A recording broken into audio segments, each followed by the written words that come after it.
sorriso negro, um abraço negro, traz felicidade, nego sempre fica sem sossego. Negra é a raiz da liberdade, negra é a raiz da liberdade, negra é a raiz da liberdade. Oba, oba, oba, oba, oba! Salve, salve família! Marcelo Salve, galera. Correia. Kézia Neves na área. Mais um pó de pretos pra você. O que preto também pode.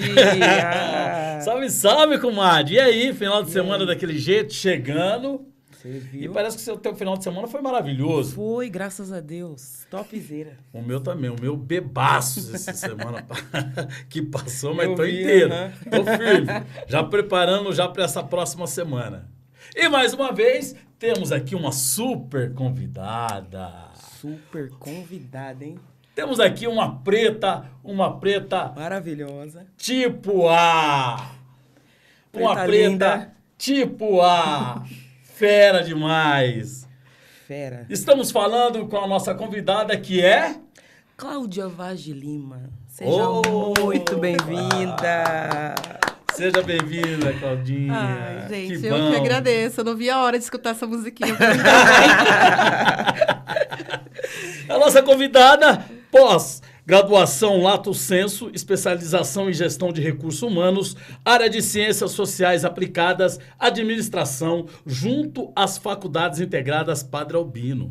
Ela é bacharel em administração pela Faculdade de Direito e Administração de Catanduva, da Fundação Padre Albino. Tem diversos cursos na área de sobrancelhas. Tornou-se Masterclass PMU pelo Instituto Nai Bertolazzi. Fato que a fez destaque, recebendo o prêmio Top of Mind Brasil em 2018-19 pelo Instituto Embrap. É proprietária do espaço Calo Sobrancelhas, filha da Naná, casada com Gustavo Alves de Lima, 22 anos, mãe do Caenan, Isso. mãe do Caenan com 15 anos e do Lorenzo com 12 anos. É líder e fundadora do grupo de mães Te Apoio, um grupo hoje com mais de 110 mães voltado ao transtorno do espectro autista. Estamos falando da nossa querida Cláudia Cláudia Vaz Vaz de de Lima. Lima. Seja muito bem-vinda. Você viu Que que nós, currículo, hein? você viu Muito que nós obrigada. fizemos... Você entendeu, né? É assim, você viu? Mas faz parte, faz parte. E aí, Vai fala saindo, com nós. né? Vai saindo. Assim. Muito natural, né, gente? E é isso mesmo, né? Natural, porque a gente está em casa, né? É tão gostoso a gente poder trocar com os nossos, se sentir em casa, sentir à vontade, né? Ter um espaço desse para falar da gente preta, né? Ah, É sobre com isso, o certeza. intuito é esse. né? É, muito legal. E assim, sou eu, a Cláudia, calou sobrancelhas. Ah, calou sobrancelha. Hoje, dona do Espaço Calor Sobrancelha, esse ano eu já completo 10 anos de espaço. Mas sou assim, sou filha de Catanduva, do São Francisco, morei na favela do Santa Rosa, minha infância inteira. Sou neta do Fuminho, da minha tia Madalena, de meu Timoringa, fundadores da Escola de Samba Coração de Bronze. Já fui Miss Bonequinha do Café, uma das últimas. E tem história, hein, gente? Já fiz técnico de edificações, técnico de administração, que eu nem coloquei. Nossa, então Você nem foi, tem mais colocou coisa, aqui. Ô, gente. Peraí, eu tenho que colocar mais coisa aqui, então, Claudinha. Gente, porque assim, eu sempre tive que comigo que eu tinha que estudar, sabe? E mesmo durante fazendo os técnicos, eu fazia cursos, e esses técnicos sempre à noite, né? Porque tinha que trabalhar durante o dia pra caramba, e eu trabalho aí desde os meus 9 anos de idade. 9 anos eu já era babá, meio período, né? E então, assim, sempre estudava à noite. Desde o 5º ano já foi pra noite. Então, mesmo fazendo esses cursos técnicos, eu sempre fazia os cursos aos sábados adicionais.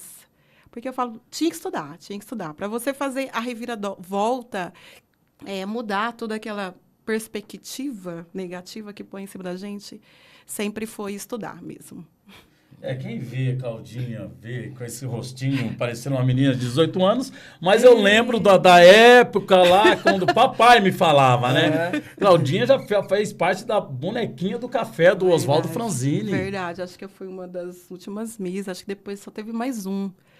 Aliás, fica aí o movimento negro, vamos voltar esse concurso, né? Minha tia foi né? boneca do café também. Gente, era muito bacana.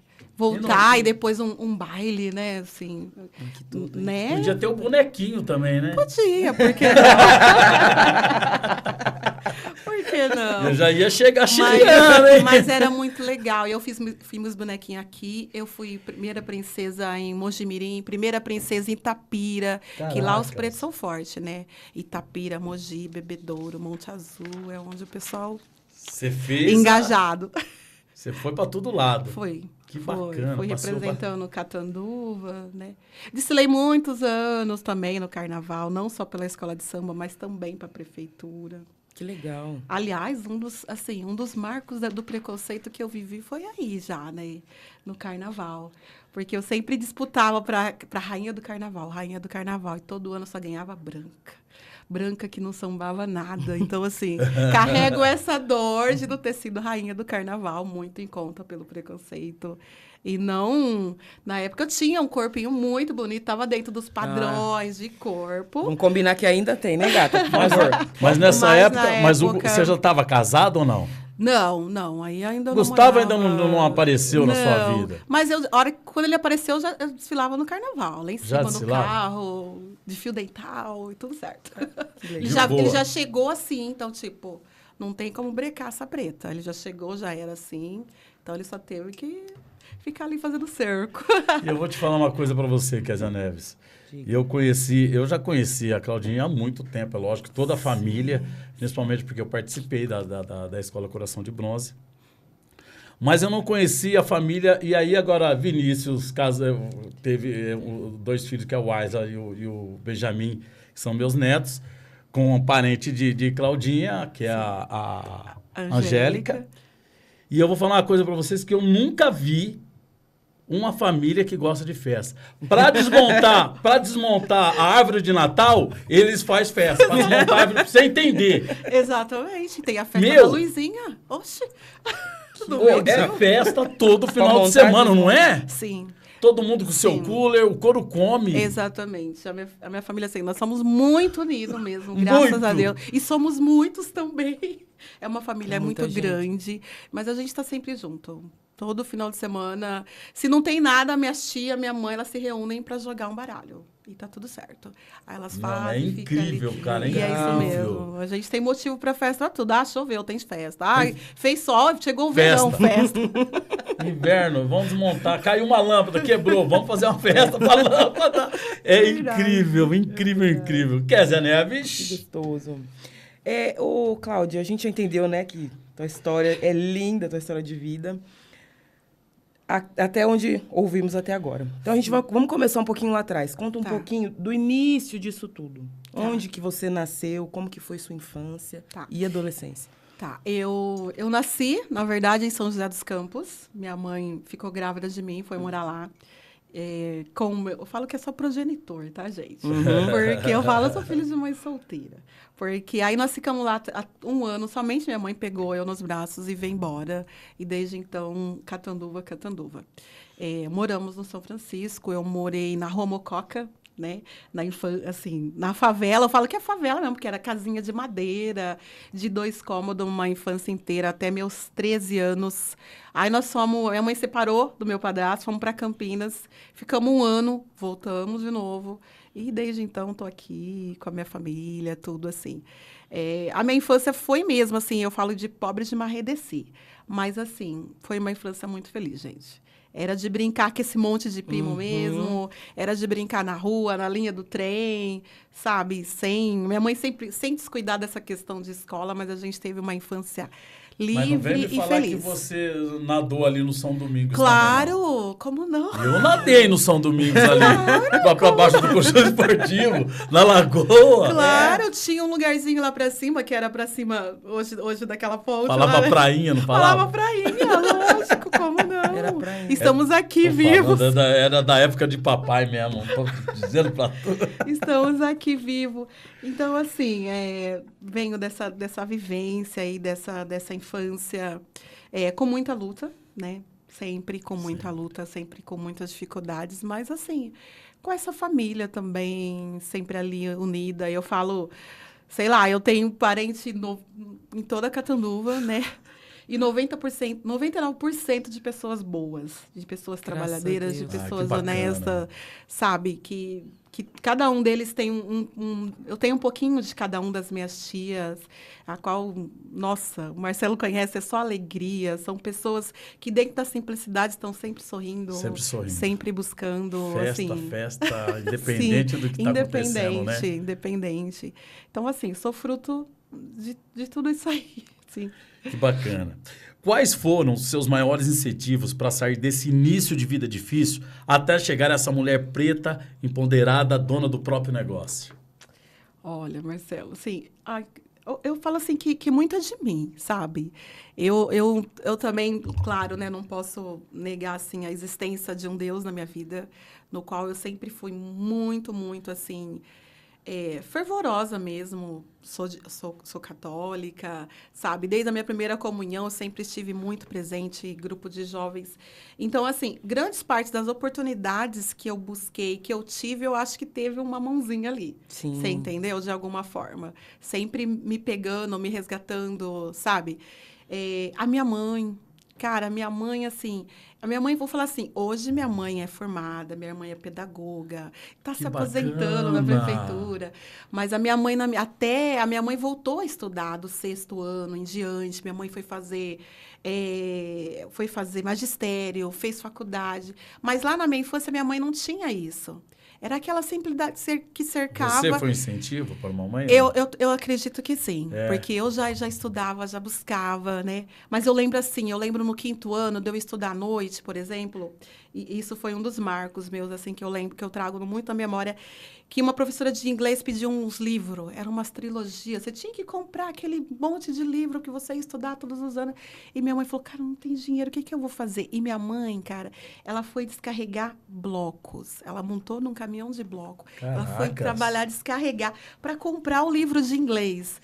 Então, assim, minha mãe sempre fez o que pôde, dentro da ignorância que ela tinha, relacionado a estudo, ou de imaginar onde isso pudesse chegar, ela fez o possível, assim. Então, eu trago isso também, né? E de mim, assim, eu sempre quis sair dos paradigmas. Eu falo, nossa, não posso ser mais uma, né? A engravidar cedo, né? Vamos falar assim, a buscar um emprego melhor, a viver no tá bom. Eu acho que eu sempre tive assim, não... Eu preciso sair dessa redoma, né? Assim, que fizeram a gente fazer, né? Eu falo que o embranquecimento acabou com a nossa vida. Assim, acabou não, né? Vamos lá que a gente está aí numa reconstrução. Forte. Mas, assim, ele é muito forte. E na periferia, nos bairros periféricos, assim como em todo lugar, mas ele continua acontecendo muito forte. Então, faz de tudo para que aquele jovem não saia disso, né? O pai é usuário de droga, e o filho também é usuário de droga. A mãe engravidou cedo, aí a menina também... Uma roda, um círculo, né? E eu sempre tive essa vontade de sair disso, de fazer mesmo a diferença, de buscar o meu próprio espaço, né? Que, na verdade, estava nesse meio, né? Tava nesse meio, né? Mas você nunca, sempre com a cabeça... Sim, à frente. Eu nunca falei assim, vamos falar assim, até para mim a questão do emagrecimento, eu nunca tive grandes ambições, mas eu sabia que eu queria sair dali. Onde que eu ia chegar, eu nunca tive assim, tive isso muito escrito, muito sonhado, mas eu sabia que eu queria sair dali. Claudinha, você tem mais irmãos ou não? Tenho uma irmã, a Vanessa. Você é a primeira, segunda, terceira, quarta ou a quinta? Eu sou a primeira. Não ouço perguntar de idade. Olha, você manda perguntar a idade, já para com isso aí, pô. Eu tenho uma irmã, Vanessa. Vanessa e meu irmão William, né? Meu irmão hoje está morando em Caraguatatuba, minha irmã mora aqui no Pachá. Minha irmã, assim, nós três somos muito ligados. Minha irmã é uma... top. Nossa, minha irmã é uma parceiraça. É uma irmã menina, mesmo. É, uma irmã mesmo. Os meus sobrinhos, a gente está sempre muito colado. Uma faz parte ali da educação dos filhos da outra. Uma está sempre no apoio. E sempre minha irmã, ajudando um ao outro, né?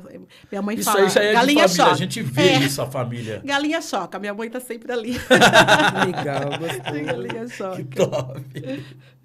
Gostoso. Como mulher, nós sabemos já que há inúmeras barreiras sociais a serem ultrapassadas, né? Como mulher preta, como foi e como é para você a questão do racismo? Nossa, cara. Assim, tem tantas dores, né? Tantas passagens que eu acho que não daria nem um podcast, assim. Mas eu acho que assim, para mim, a questão da sexualização em relação a mim sempre foi muito frequente, e sempre muito difícil, né? Essa questão de você ser mulher preta, ser bonita, obrigada, né? Né? Mas essa questão de todo mundo achar que podia pôr a mão, de todo mundo achar que estava disponível. E você tem que ser sempre tá brigando contra isso e contra todos, né? A questão de falar que achar que tem um pouquinho mais de dinheiro, que vai ser simples, que vai ser fácil. E quando você se depara com os não, aí fecham-se as portas. Então, essa questão também sempre teve muita frequente, assim, comigo. Até mesmo, né, pelo fato de ser empoderada, de estar no carnaval, de estar ocupando espaços, vamos dizer assim, que às vezes nem sempre eram tão frequentados, graças a Deus isso vem mudando. Sempre me trouxe isso, sempre me trouxe essa questão da sexualização. Tipo, você é mulher preta, você tá aí, tipo, você deveria estar disponível. Você entendeu? E nunca esteve, né? Então, isso me fechou muitas portas até, vamos dizer assim. Até aqui você tá indo bem, de repente as coisas deixam de acontecer, né? E aí, por isso que eu fui, como diz o hino do programa, fiz por mim mesmo, né? Não se fazer por você mesmo. Mas, assim, eu tive bastante episódios de racismo com turma de escola. É mais forte, assim, nessa questão da sexualidade? Que te marcou, assim, que você falou, poxa vida, que situação. Teve. Tipo assim, comigo já aconteceu. Teve. Eu ouvi a pessoa falar, esse teu orgulho não vai te levar a nada, porque queria algo e eu disse que não. Sim. Ah, tá, você vai ser orgulhosa assim, esse orgulho não vai te derrubar ainda. Quando eu fui Miss Bonequinha do Café, por exemplo, tinha uma vez que a gente tinha que vir na prefeitura para receber uma faixa ali com o prefeito. Nesse dia, estava eu e a Miss Catanduva, uma loira maravilhosa, linda. Gente, eu sou péssima com nome, datas, não me perguntem. Tá? Eu não tenho essa memória. Assim. E eu lembro que eu cheguei, assim, a pessoa falou, nossa, mas... E eu vim de moto do Gavioli, né, tadinha? Vim, cara, era só para receber uma faixa, né? E vim lá toda normalzinha. Aí a pessoa falou, nossa, mas esse jeito que você chega, hoje é um encontro para você se apresentar como Miss. Eu falei, bom, primeiro é que você não me falou. Segundo, que falou que era para vir aqui para receber, eu não faço, simplesmente, né? E aí, assim, quando a gente entrou nessa sala, houve uma coisa muito desagradável, que era um tal de a pessoa achar que poderia tocar, que poderia pegar. E eu virei minhas costas e eu fui embora. Nossa. E eu não recebi faixa nenhuma até hoje. E tá tudo bem. Caraca. Sim, foi forte. Acho que essa, assim, da sexualização, teve várias, mas essa foi bem forte. Porque foi gente grande e achava que podia. Sim, entendeu? Achava e você foi mais forte ainda, né? Muito, assim. Já era, não é essa faixa e que tipo assim, eu tava sozinha. A outra menina ainda estava com a mãe, e mesmo assim a mãe foi deixada na recepção. Mas eu estava sozinha, eu vim de moto. E você tava... Qual era a sua idade nessa época?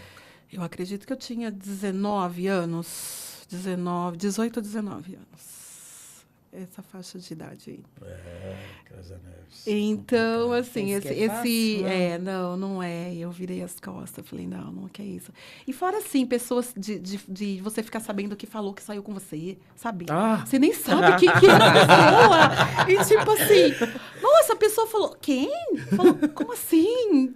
saiu, sabe assim? Sabe? Gerente de algum lugar que você trabalhou. Aí a pessoa, nossa, falou que ficou com você. Eu falei, oi, ficou comigo? Quando? Então, deve ter me dado um remedinho, porque você entendeu? Então, eu também trago essas vertentes de pessoa falando assim, ai, saiu. Nossa, como assim? Saiu comigo? E você ficar sabendo, né? Deu um remedinho, apagou o possível. Então, assim, tinha também essa questão das pessoas achar que podia falar que tinha saído com você. Entendeu? Porque você era ali, né? Bonitinha. Isso aconteceu. Eu fui Miss Princesa do Rodeio também, né? Princesa do Rodeio, Miss não, Princesa do Rodeio. E foi bem nessa época. Então, tinha sempre tem um pessoal organizando, né? Levar as meninas para desfilar, se apresentar. A gente foi se apresentar no Rodeio de Pindorama, que antecedia o de Catanduva. E a pessoa fazer esse percurso de levar, trazer eu e mais as outras 2, 3 meninas e falar que tinha saído com a gente. Falei, opa, nossa, quando... Então, assim, essa parte da sexualização sempre teve muito presente e latente, assim. E difícil até, né? Difícil de uma menina de pessoas, né, de família, assim, humilde, né? E você ter que ficar o tempo todo nos nãos, que você sabia que ia fechar portas. E mas até hoje tem, né? Até hoje. Muito, mas muito. Muito. Muito. Até hoje ainda. Complicado. Ainda pensam dessa forma. Mas racismo em si também teve... Nossa, muito assim... Eu lembro da minha formatura de edificações. Sou formada em edificações também. Vixe, você mudar todo... Foi você que mudou pra nós, hein? Não, mas é verdade. Mas eu falei hoje... Eu tava falando com meu filho hoje. Eu falei, filho, como é difícil falar da gente. Não é? Como é difícil você... Ainda eu falei pro Preto, falei, nossa, Preto, peraí, você quer que eu faça, né, Eu falei, vou pensar o que eu vou colocar aqui. É estranho você, né, falar de você. E eu, assim, faz 10 anos que tenho meu próprio negócio. Então, não tô mandando currículo pra ninguém. Então, é meio difícil você falar de você mesmo, né? E quando eu fui, falei assim, nossa, eu tenho tanto curso. Minha parede, graças a Deus, é cheia de curso na parte de sobrancelha. Eu falei, como que eu coloco isso? Né? Não dá. Então, assim, vamos maximizar e deixar pra gente conversar lá. Mas nessa formatura... eu lembro assim, eu tinha estudado 4 anos com aquelas pessoas e tinha estudado alguns anos também, assim, no Fundamental, hoje fala Fundamental 2. E chegou no dia da formatura, gente, juro, eu estava linda ali, com a roupa que tinha combinado, e chegou na hora de entrar na missa, ninguém queria entrar comigo. Era um tal, não vou. Aí eu falei, não, deixa, eu vou entrar sozinha. O que é isso? Tipo assim, aquilo um buraco, assim, porque até então você é legal, você é amiga de todo mundo, né? Eu sempre fui legal, sempre rodeada de muitos amigos. De repente, no dia da tua formatura, ninguém quer entrar com você. Caraca. Sim, passei por isso nessa formatura. Eu falei, tá. Aí, quando eu fui fazer formatura de técnico em administração, eu falei, ninguém vai entrar com ninguém. Nós vamos fazer fila única. Tipo, eu não quero passar por isso de novo. Aí eu já fazia parte do pessoal que organizava. Vai entrar a fila única. Pronto. Não quero passar por isso de novo. Então, assim, já passei por isso também, assim... tem muito Marcos. Nossa. Mas já tá não, já. Chegou na faculdade, já aconteceu o inverso. O menino falou, Cláudia, por que você vai entrar? Eu falei, então, mesmo porque o meu quarteto era eu mais 2 amigos e uma amiga. O meu quarteto já tinha ido para outro. Olha, então, vou ter que entrar com outra pessoa, porque o namorado dela vai me pedir. Tá bom, aí pensei, né? Aquele gatilho, eu falei, nossa, de novo, cara. O cara que 4 anos estudou aqui, que é meu amigo, tá falando que já não vai entrar comigo. Mas aí veio o inverso, veio um outro amigo, o Danielzinho, falou, Cláudia, quem você vai entrar? Eu falei, não sei. Não, você entra comigo, então? Eu falei, tá. Tipo assim, tá. Claro, né? Porque era uma dor, assim, né? Era um gatilho, assim. Então, já mudou. Já mudou essa tudo. Fase. Mas é uns marcos, né? Sim, fica, né? Eu costumo falar assim, é umas chicoteadas que a gente carrega, cada uma numa marca aqui, que você sempre vai lembrar, né? São as marcas dos chicotes que a gente leva. Não é porque não tá... O chicote hoje é mais velado, mas eles ainda machucam da mesma forma, né? E essas... Foi uma das chicoteadas que eu levei, assim. Graças a Deus. Por isso estamos aqui para passar aquela mensagem bacana, né, Kézia?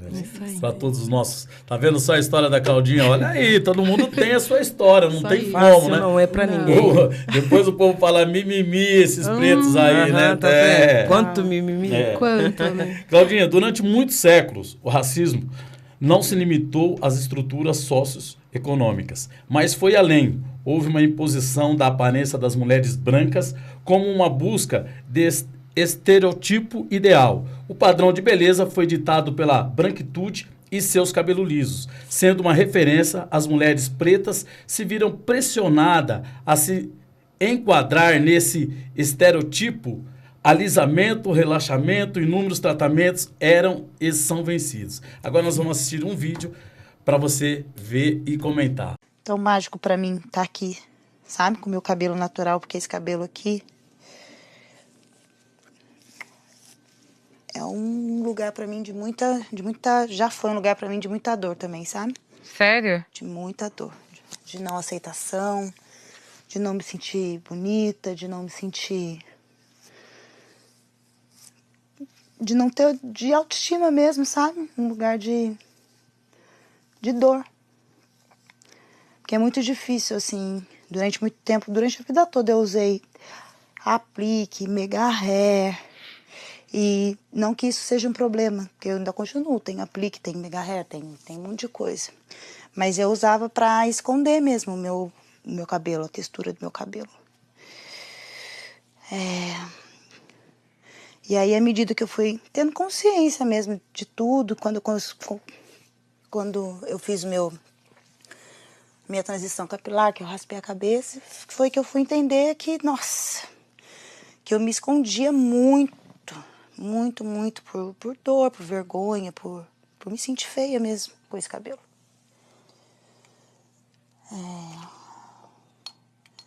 E é bom estar aqui. Forte, Olha aqui, né? olha os cabelos de Claudinha. Hoje eu estou liberta também. Tá. Hoje eu uso o que eu quiser, né? Nesse momento eu estou de entrelace. O meu cabelo tá aqui embaixo trançadinho das minhas raízes. Mas isso que ela fala, eu também vivi, né? Eu acho que, sei lá, 90% das pretas. Eu falo assim, eu estou, já fiz a minha transição há 4 anos. Faz 4 anos, somente, né?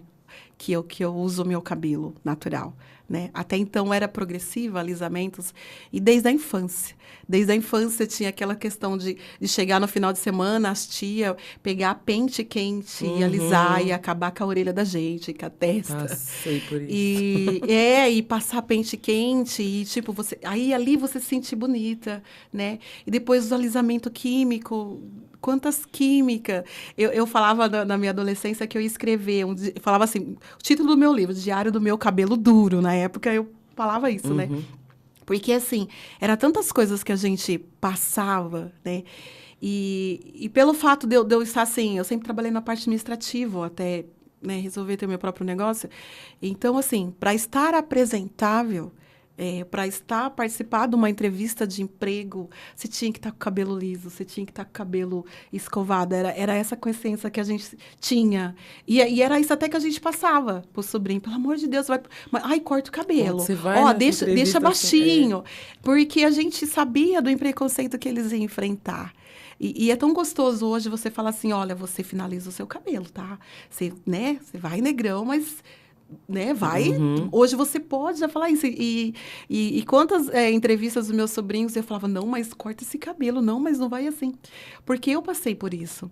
Então, assim, é que nem vocês falaram, né, a questão do mimimi, as pessoas pensam que transição capilar é só você cortar seu cabelo e começar, não, gente, é um processo de se redescobrir mesmo, enquanto mulher preta, de você poder usar e você se sentir bonita. Quando eu comecei o meu processo de transição, eu já até falava assim, meio que preparava as pessoas, olha, eu não sei se eu vou conseguir, porque o meu desejo nesse momento é tirar um pouco a progressiva que está acabando com o meu cabelo. Eu não sei se eu vou conseguir, até mesmo pela praticidade do cabelo liso, né? Minha vida tão corrida. Eu falava, não sei se eu vou conseguir. Mas a partir do momento que eu fiz o primeiro corte aqui, a hora que eu cortei aqui, eu falei, cara, é isso. Sou eu ali, sabe? Até porque eu nem sabia como era o meu cabelo. É engraçado você falar isso e só a gente para entender. Só. Eu não sabia como era o meu cabelo. Que numa infância era tudo curtinho, né? Curtinho mesmo, né? Ou trançadinho. As trancinhas aqui, né? 2 rabinhos, trancinha. Aí depois você já entra para os processos de alisamento. Seja pelas químicas, seja pelos pente quente e tal. E aí você vem alisando, alisando, alisando. Eu nem sabia como era o meu cabelo. Então, quando eu me dei conta, eu me olhei no espelho, eu falei... Esse é o meu cabelo. Tipo, eu não falo que nunca mais é muito tempo, mas assim, não me vejo. Hoje eu tenho a liberdade de usar entrelace, de usar as tranças. E eu me amo em todas as vertentes. E vocês sabem que eu mudo, né? Vocês sempre estão me vendo. Eu adoro mudança. Então, assim, tô sempre colorida. Porque eu falo, hoje eu posso, sabe? E é gratificante. Isso que ela traz, essa dor é tão real, né? De você ter que entrar nos padrões para você. É que nem eu falei para vocês da questão da rainha do carnaval. Sempre ganhava branca. A primeira preta a ser rainha do carnaval, que eu me recordo bem, ela chamava Alessandra, linda, maravilhosa, mas a Alessandra já usava o mega liso. Então, assim, mesmo ela sendo a primeira preta, né? E ela também era de tom claro, né? Não era uma retinta, mas tinha o tom claro ali. Mas ela tinha o padrão que eles esperavam, né? Enquanto o meu estava curtinho, Longo, né? E dela já era. Então, mesmo assim, eu fiquei feliz, mas ao mesmo tempo eu falei, olha só, né? Ela teve que entrar também no padrão deles. Tem que se enquadrar. Teve que se enquadrar. Então, essa dor da transição, essa dor de ultrapassar, de se reconhecer enquanto mulher preta. E hoje eu fico tão feliz que as crianças vêm vindo diferente, né? Que as menininhas pretas já gostam. Meninas, vocês estão ouvindo aí, hein, meninas? Nossa, gente, me deixa tão feliz. E quando você fala assim, mas ela queria alisar, eu falo, não, por quê? E aí você vai e fala, não, trabalha isso, trabalha autoestima, mostra vídeo. A gente tem, hoje a gente consegue Hoje nós ver temos, né? referências. Vídeos, Eu falo, olha, mostra tal pessoa, e vamos tirar isso da cabeça dela. Mas tá difícil. Não, tá difícil, cuidar, vamos fazer trança, leva ela para as tranças e ela vai se sentir bonita. Então, hoje a gente consegue trazer isso para elas, mas até pra gente chegar nessa fase foi tantas dores, E né? você não teve filha, né? Pra fazer da filha bonequinha em Kézia Neves tem 2 bonequinhas. Tem duas. Eu tenho 2 meninos, Mas mas você o deve meu ter filho... sobrinhas. Mas o meu filho tem cabelo cacheado e É. aquele negrinho ali, vou te falar, gasta mais um velho ou creme, não? é o mais velho. Ele gasta um creme para deixar aquilo ali cacheadinho. Ele ama o cabelo dele, meu filho, assim... Nossa, meu filho, assim, ele é incrível nessa questão. Eu falo que, às Bem vezes, as vaidoso. pessoas... Vaidoso e, assim, empoderado, sabe? Mesmo ele fala assim, a questão, né, de, é preto, não é preto, né? Pela pele ser um pouco mais clara. Meu filho, não, eu sou preto, sabe? Ele tem isso muito forte nele. Desde pequeno, trabalhado também, obviamente, né? Eu falo, criei meu filho para ser forte, né? Para enfrentar. E hoje é tão forte que ele me encara e é meio difícil essa parte. Como que foi esse Adolescência é difícil. de educá-lo dessa forma? Ele não é retinto, é aquilo que a gente já falamos aqui. É preto demais para ser branco e branco demais para ser preto. Que entra no meio. Das minhas também, é a mesma coisa. E antes, quando tinha o cabelo curtinho, era ainda mais pro branco para ser preto, né? Hoje, com o cabelo cacheado, ele já traz mais. Mas ele tem os beiçancos ali. E olha que a família é tudo retido. Lá. Sim, né? sim. E quando eu falava assim, quando nasceu o meu pequenininho, eu ficava olhando nos dedos. Não sei se negócio. Vai ficar pretinho, vai ficar pretinho. Aí, quando você... Eu fiz o mesmo. Aí, quando você falou, não vai ficar tão pretinho, né? Assim, o meu marido tem pele clara, mas a mãe dele é retinta. Minha mãe é retinta. Então, você sempre espera que... Mas é muitas misturas, né? O pai do meu marido é branco. Até onde a gente sabe que nós dois somos filhos, mas o meu pai também. Então, assim... mas a construção do meu filho também foi devagar. Ele teve uma fase ali dos 5, 6 anos que ele fala, mãe, mas eu não sou preto, olha aqui. Tipo, mãe, olha aqui, né? Porque, assim, muito concreto, as crianças são concretas, né? Eu vejo pro Lorenzo dentro do espectro autista, Lorenzo é concreto, eu tô vendo que isso aqui é branco. Como que você quer me falar que isso não é branco? Então, para eles é muito difícil. Eu falava, filho, que cor que é sua mãe? Preta. Que cor que é sua avó? é preta. E tua outra avó é preta. Como que você é branco, meu filho? Você entendeu? E eu sempre trouxe assim, olha, o sangue que corre aqui dentro, não é a cor da nossa pele. É o sangue que corre aqui, a nossa ancestralidade que corre aqui. É essa que você tem que dar valor. E meu filho, assim, cara, ele é de uma geração de empoderados, de militante, de pessoa que tem consciência. Ele me ensina. A gente bate de frente porque às vezes ele fala, mas mãe, não é pais, assim. Já veio de vocês isso? Eu acredito que sim. Eu falo muito que eu criei meu filho para ser forte. Eu sempre trouxe isso para ele. Filho, estuda. Filho, a gente tem que ser melhor. A gente sempre tem que ser 2 vezes melhor. Então, assim, sempre ensinei ele muito, sabe? Então, passava uma série, eu ensinava. Vem cá, vem assistir com a mãe. Ó, você tá vendo isso? E, então, acredito que é muito... Eles lêem bastante, ou não? O Kainan lê, Kainan lê. O Lourenço é mais do celular, mas é um pesquisador também, viu? Ô, menininho pesquisador. Legal, mas é muito do interesse dele, o Lourenço, mas o Kainan, ele é amplo. Kainan, inclusive esses dias ele estava conversando comigo a respeito que antes ele era feminista.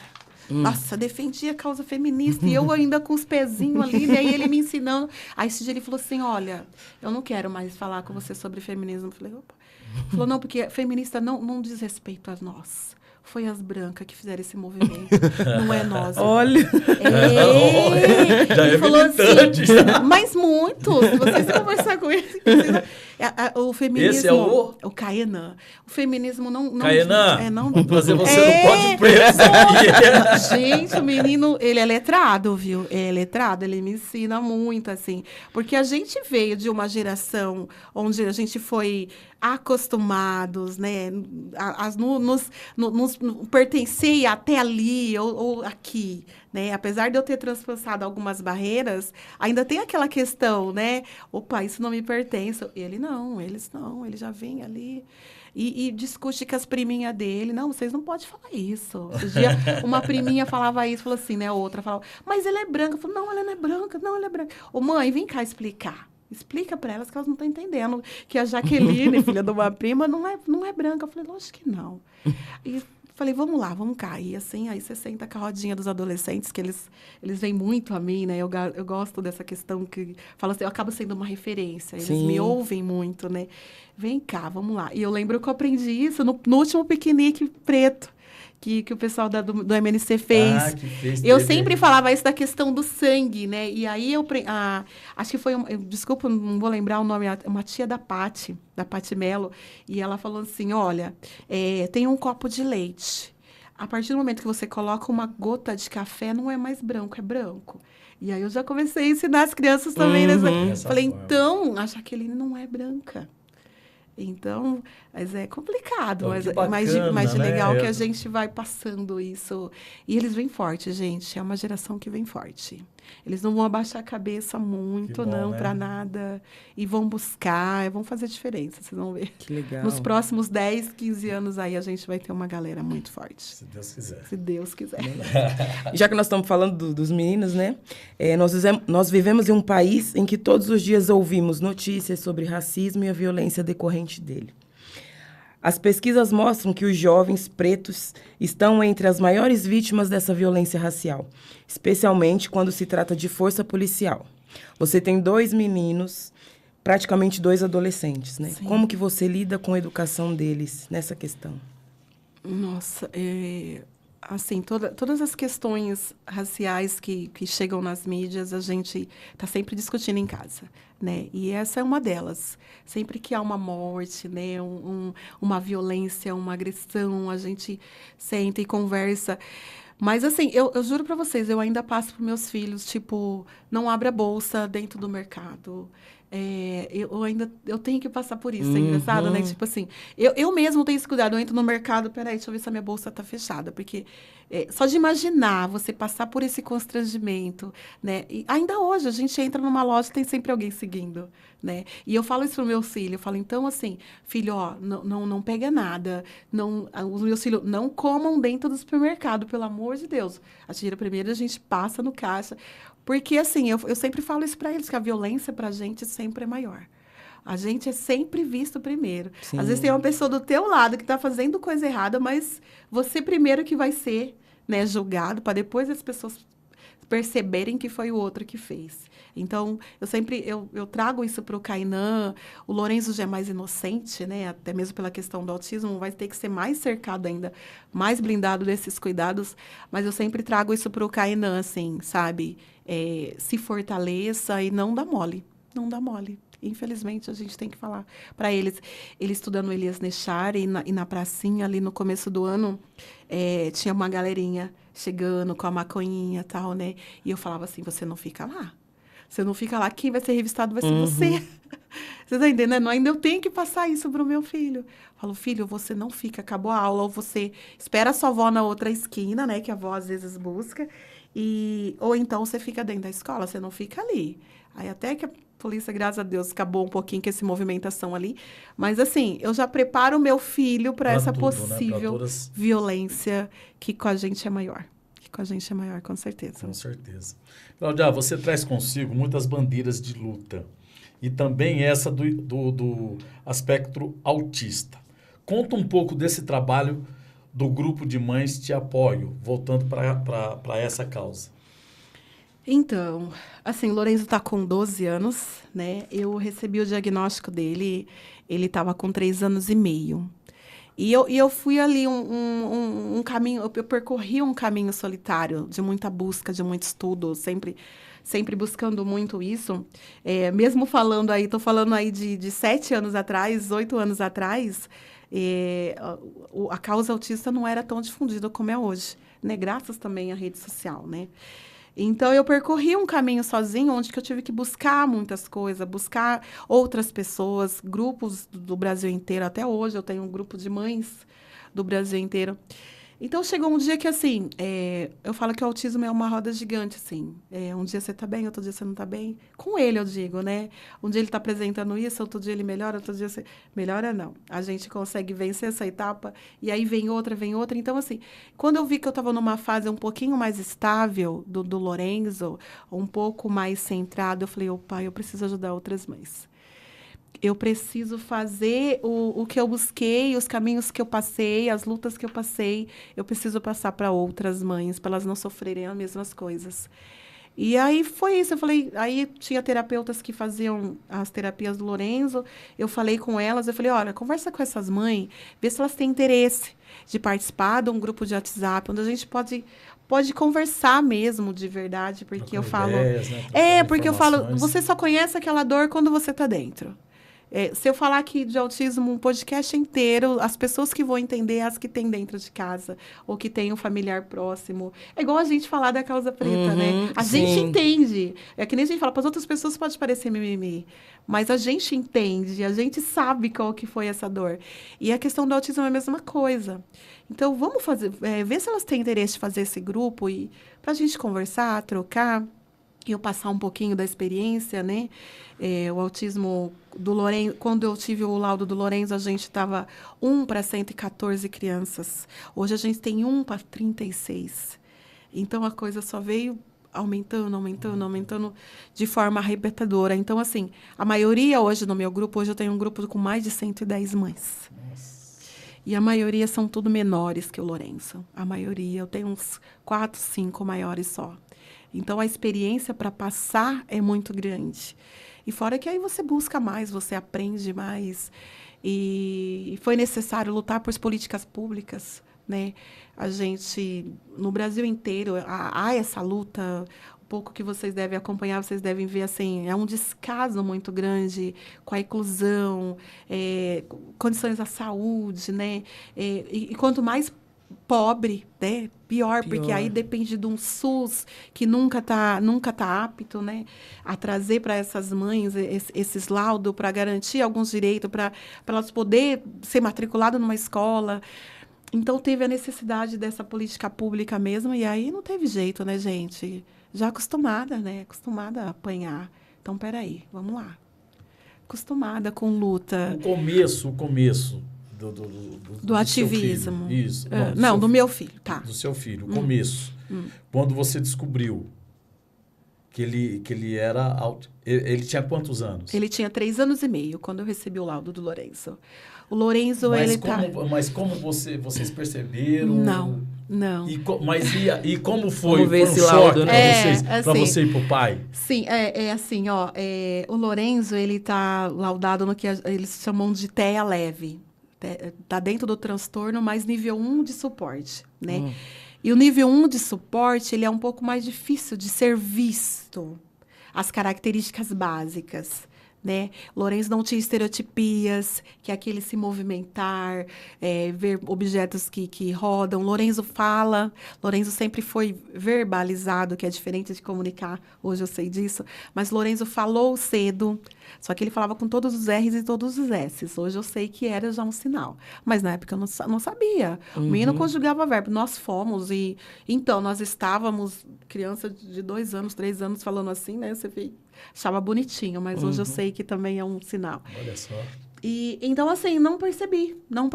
Eu tinha o Caenan ali como parâmetro, eles tinham 3 anos de diferença, mas até então, assim, eu percebi, assim, eu cheguei a perceber que eu não conseguia educar ele da mesma forma que eu eduquei o Caenan, que parecia que ele não me obedecia. Eu sou meio mãe raiz, aquela que grita, chinelo voa, né?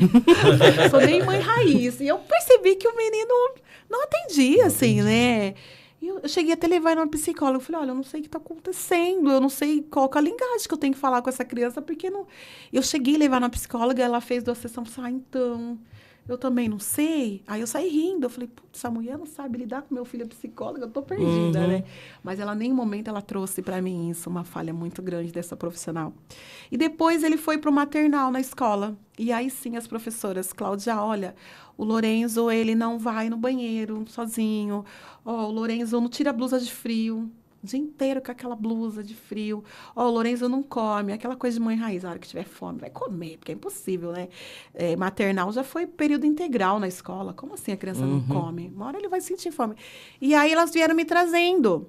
Mas até então, obviamente, professor de escola nem pode falar, né? Que sinais que estão vendo, pode chamar a atenção dos pais, mas não pode falar. Que às vezes elas sabem até mais que alguns profissionais, mas elas não podem chegar numa mãe e falar, olha, tô vendo sinais de... Né? Elas não podem. E aí, assim, eu falo sempre que eu vou contar essa história, eu sempre falo muito isso, eu falo assim, outra vez eu falo de Deus, assim, porque alguém estava na minha maca, porque toda vez que eu vou contar essa história, eu não sei quem era. E eu estava contando, e normalmente salão você ouve muito, você não fala de você, você ouve. Salão é para ouvir, as mulheres vão ali para falar, você chora, você ri, você sabe todos os bafos da cidade. É ali. Todos? Todos. Você tá de brincadeira. A gente fica, Dá uma segurada aí, fica hein? sabendo.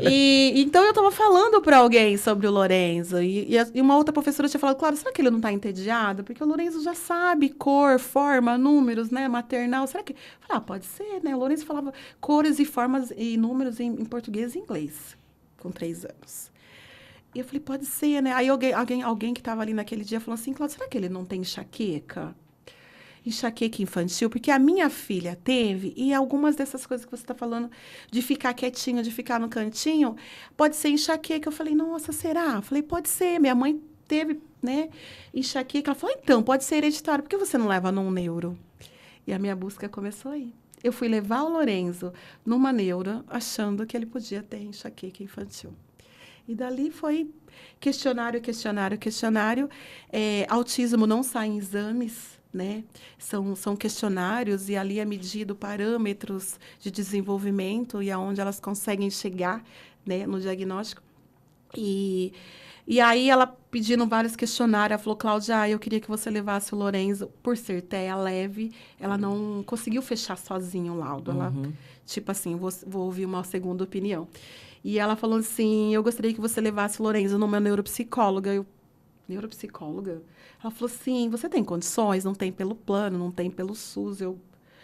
Ela falou, aí na época, assim, né, falando de 8 anos atrás, custava R$600. Eu falei, mas a senhora está falando que o meu filho precisa ir para uma neuropsicóloga? Ela falou, sim, precisa. Eu falei, você está falando que precisa, eu tenho que dar um jeito. Então, ele vai, mas não me trouxe nada. E aí, quando eu fui para a neuropsicóloga, relatório, teste, aí ela trouxe. Cláudia, seu filho está dentro do espectro autista, ele é nível 1, tem um atraso aí de 1 ano e meio a 2 anos, e agora você volta para a neuro, que ela vai te dar o caminho do que você deve fazer.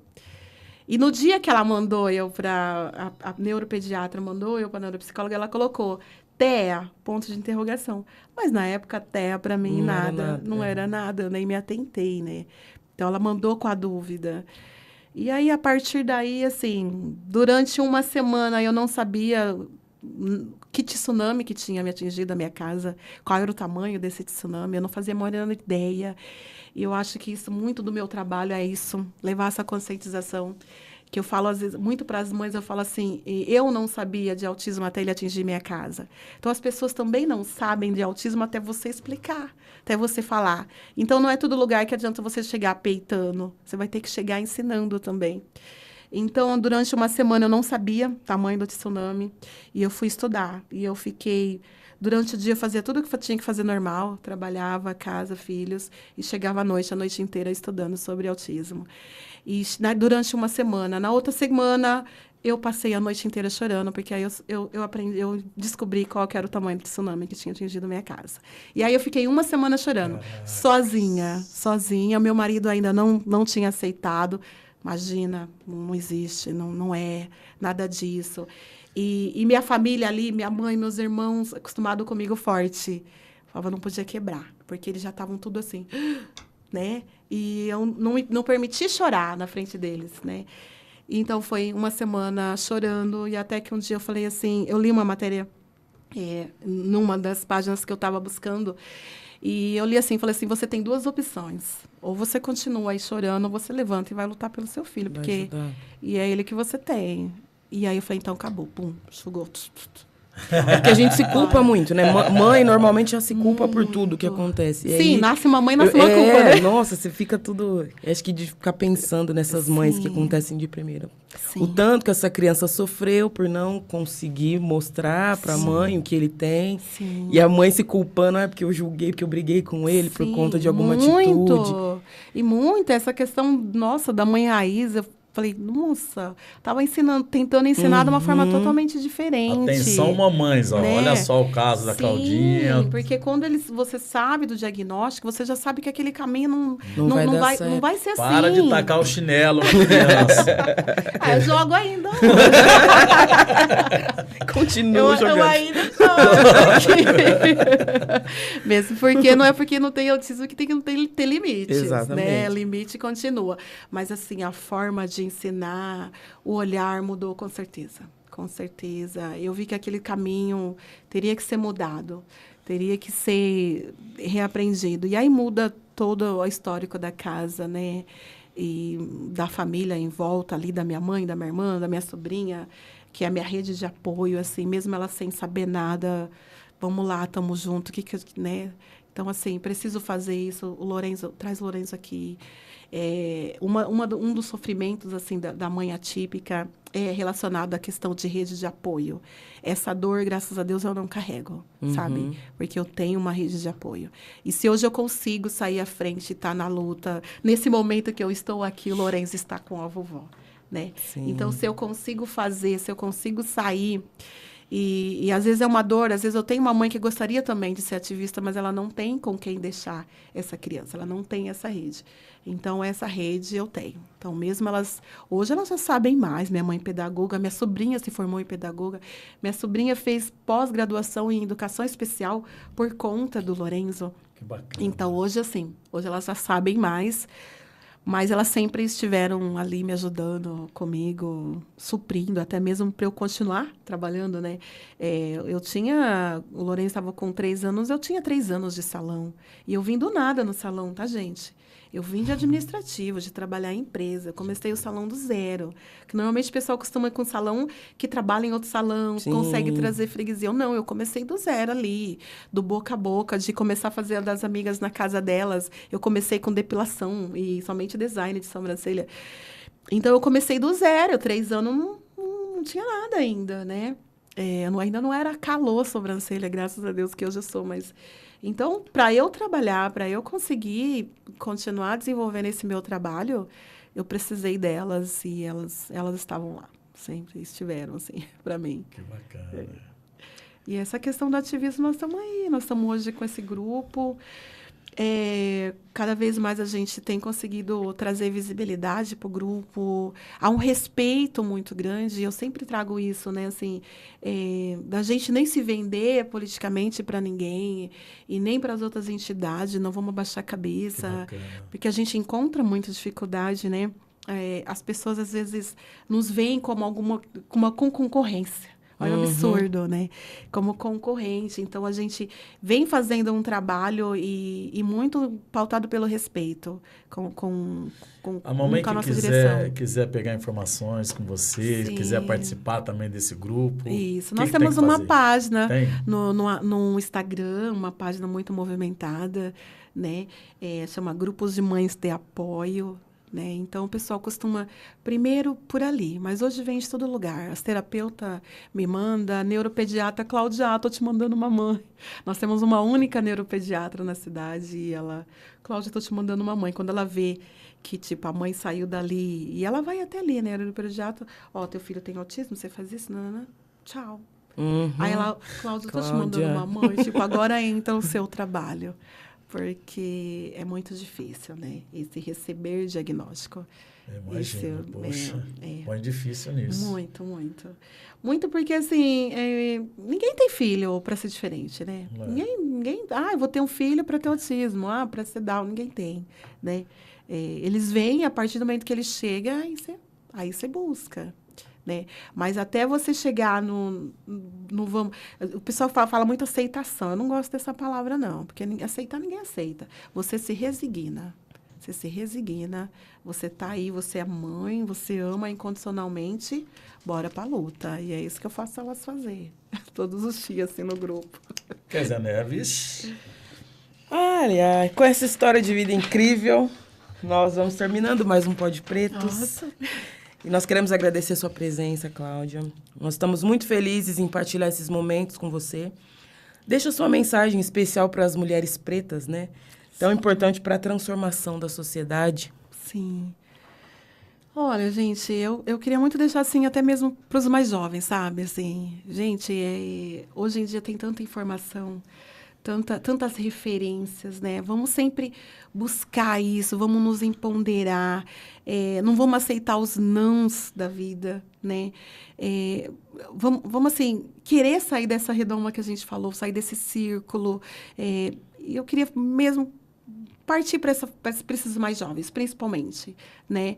Vamos fazer a diferença, vamos ser pretos e pretas que buscam a sua ascensão, que buscam, sim, uma estabilidade financeira, que buscam, sim, seu lugar ao sol.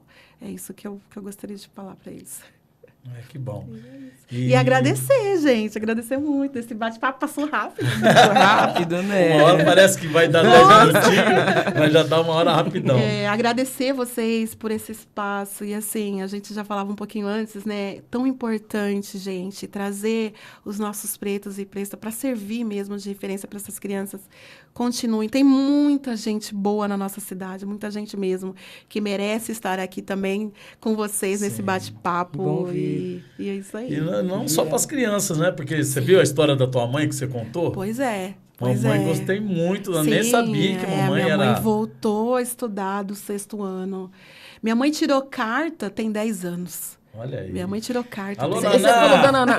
Tá de brincadeira. Eu acho que Naná e mamãe foram amigas. Você tá brincando? Depois a gente precisa investigar. Você falou que você morou lá na antiga favela e tal. Sim. Eu falei, eu acho que é essa Naná, porque minha mãe conta muitas histórias da minha amiga Naná.